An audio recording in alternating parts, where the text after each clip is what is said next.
Welcome back to the Brahmin Word, and we are continuing on with the life of Solomon, but we're getting closer to the end. And sadly, with the end comes this turning against the Lord that Solomon does. So this week we're going to start to see a little bit of that, but today we are going to see a little bit more encouraging passage as we get close to his heart turning the wrong direction. So with that, turn with me to First Kings chapter 10. First Kings chapter 10, we're going to look at verses 1 through 13. This is concerning the Queen of Sheba, so a foreign queen of Sheba. So with that, chapter 10, verse 1. Now, when the Queen of Sheba heard of the fame of Solomon concerning the name of the Lord, she came to test him with hard questions. She came to Jerusalem with a very great retinue, with camels bearing spices, and very much gold and precious stones. And when she came to Solomon, she told him all that was on her mind. And Solomon answered all her questions. There was nothing hidden from the king that he could not explain to her. And when the Queen of Sheba had seen all the wisdom of Solomon, the house that he had built, the food of his table, the seating of his officials, and the attendance of his servants, their clothing, his cupbearers, and the burnt offerings that he offered at the house of the Lord, there was no more breath in her. So, before we get into her just little dialogue with Solomon, just what an absolute encouragement this is to see how she responds to just the wisdom of Solomon. So she hears, and I think with her, what a great example of character with her. A lot of the times when we talk about the Christian faith, it's really easy to just come in to Bible study or to Sunday morning service, whatever it might be, the regular attendance that you do or should do as part of the local church. But you come in and you just go through the motions and you take everything at face value.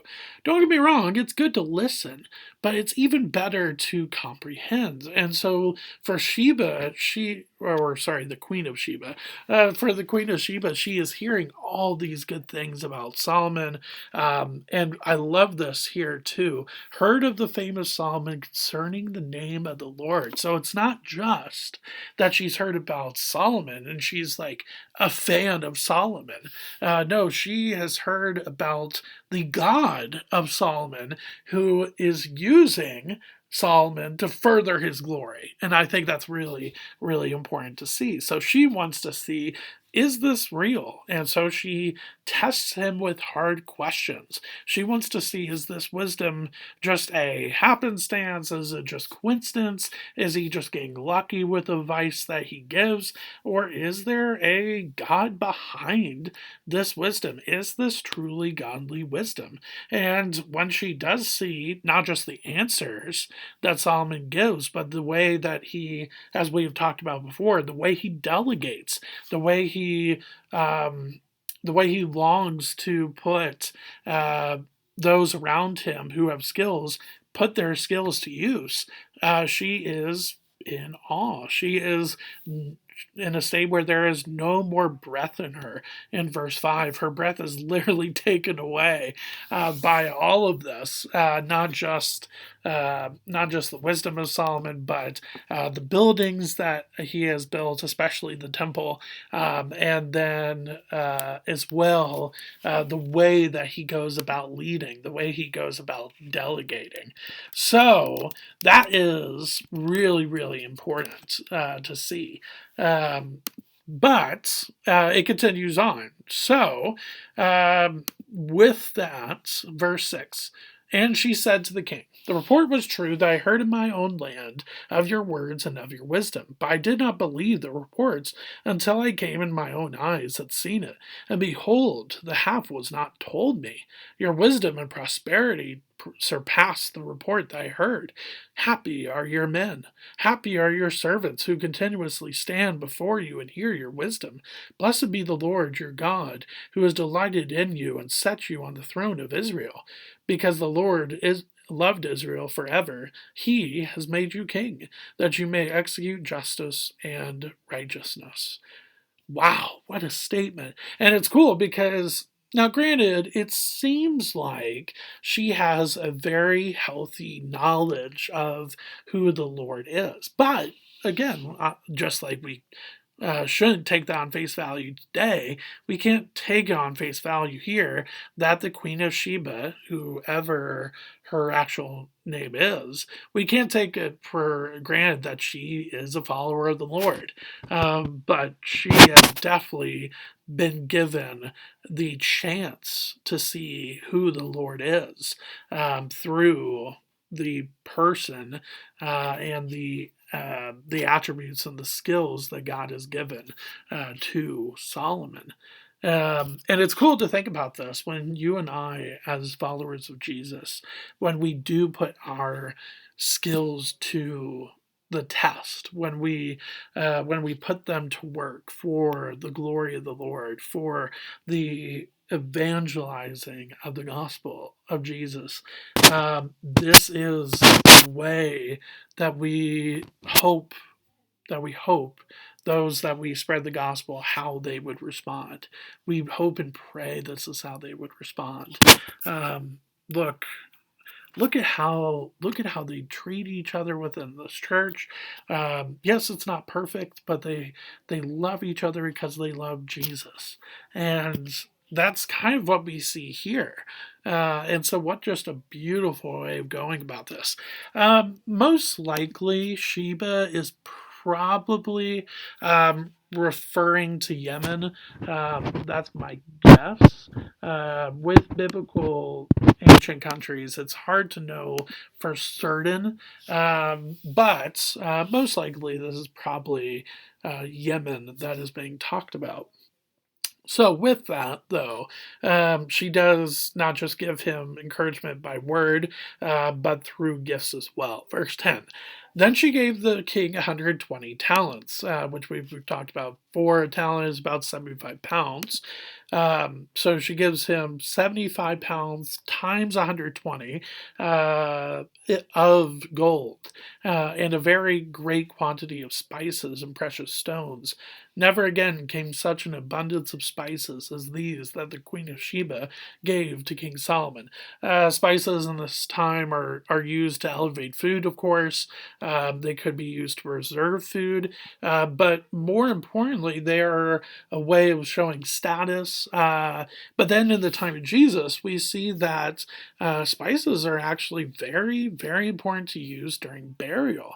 So obviously, it's not like the Queen of Sheba is coming and saying, "You're about to die, Solomon," but but it's a note of honor. It's a note of respect to the person that you are giving these spices to, so that when they do pass away, whenever that time comes, they have all of these spices to put on their corpse. So as the corpse decays, there is this just thought that the body will not reek as much as if there wasn't these spices. And so it's all about respect and honor. So we do see that there as well. But it continues, verse 11. Moreover, the fleet of Hiram, who brought gold from Ophir, brought from Ophir a very great amount of almug wood and precious stones. And the king of Tyre, made of the almug wood, or sorry, the king Solomon. I think it's referring to Solomon here. And the king made of the almug wood supports for the house of the Lord and for the king's house, also lyres and harps for the singers. No such almug wood has come or been seen to this day. So, just setting apart everything that's being built here. Verse 13, and King Solomon gave to the Queen of Sheba all that she desired, whatever she asked, besides what was given her by the bounty of King Solomon. So she turned and went back to her own land with her servants. So it is a great evangelism moment where we get to see how the Lord uses somebody that is giving himself or herself over to the Lord and using the talents and the skills that the Lord gives them, and how amazing of a witness that can be. Um, However, with that being said, on Thursday, we begin to see the turn in Solomon's life. So we are going to do this. We are going to look at the end of chapter 10 on Thursday. And then next week, we are going to look at the book of Proverbs, and just kind of just as an overview, basically. And then the following week, we will see the true fall of Solomon. We will see that in chapter 11. And then the week after that, we will look at Ecclesiastes, the book of Ecclesiastes, where by the end, I believe Solomon gets to the point where he somewhat is coming back to the Lord. So there's a lot still left to cover, of course, with the life of Solomon. But here, just with the Queen of Sheba, when you and I really focus on just serving the Lord and those around us, not just in our local church context, which is important, but in our community as a whole, that can speak volumes for the gospel of Jesus. And I hope you could see that today through the interaction between Solomon and the Queen of Sheba. So I will see you on Thursday as we start to see the beginning of the end for King Solomon. So, with that being said, thanks for spending time with me today. I will see you Thursday.